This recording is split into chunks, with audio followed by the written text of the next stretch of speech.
Ingat, hewan peliharaan ini bisa menjadi victim, artinya dia kena penyakit tersebut.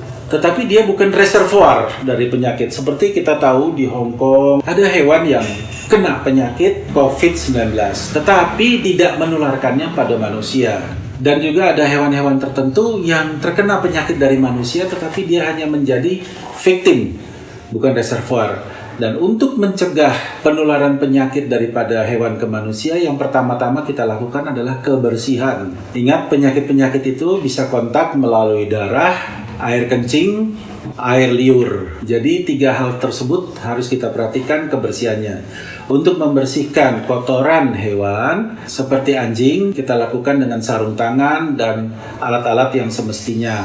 Untuk air liur pada anjing atau air liur pada hewan peliharaan lain, jangan sekali-sekali mencium langsung mouth to mouth pada hewan-hewan, terutama seperti turtle atau kura-kura atau anjing atau kucing. Saya pernah punya kasus klien saya digigit anjing karena dia mencium anjingnya terlalu mesra.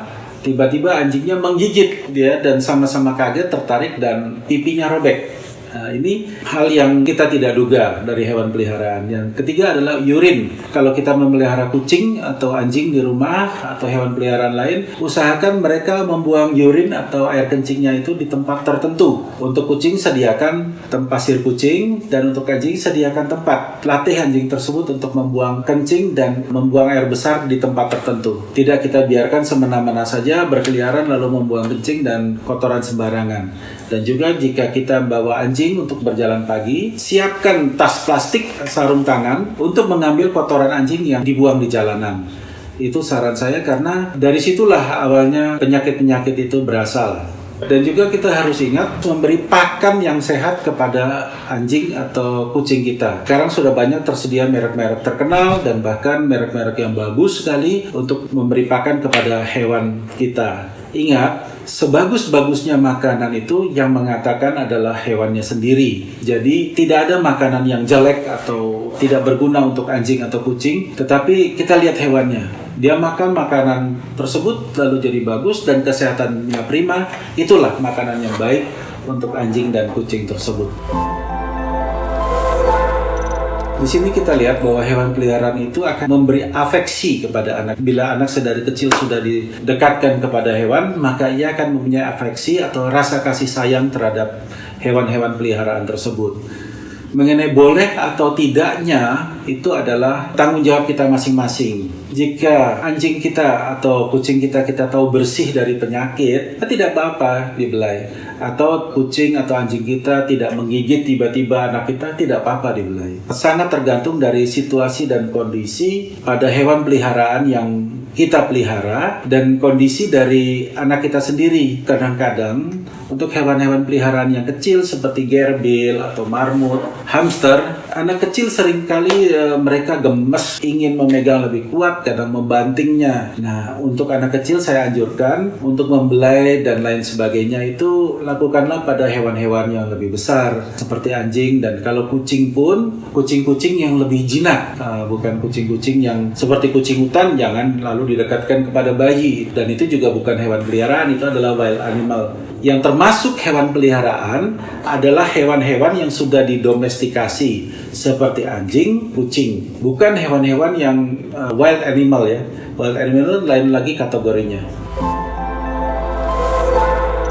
Jika kita punya hewan peliharaan seperti gerbil atau hamster dan lalu ada anak kecil di rumah, sedapat mungkin hewan-hewan tersebut tidak berinteraksi dengan anak tersebut secara langsung atau dipegang.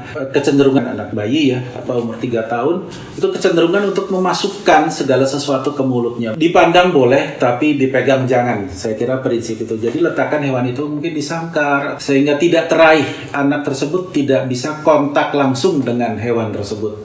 Itu sih yang saya anjurkan. Tapi untuk mengetahui siklus hewan dan lain sebagainya itu bisa saja kita piara di rumah. Untuk afeksi anak itu terhadap hewan.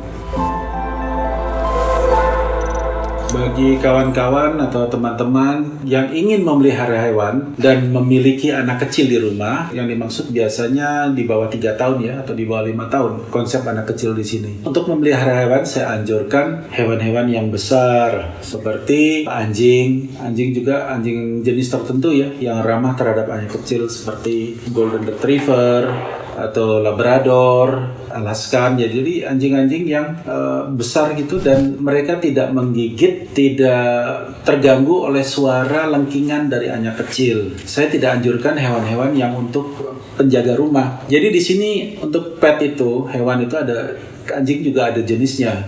Namanya companion animals, atau hewan yang untuk di rumah, untuk berbagi cerita, untuk bersenang-senang.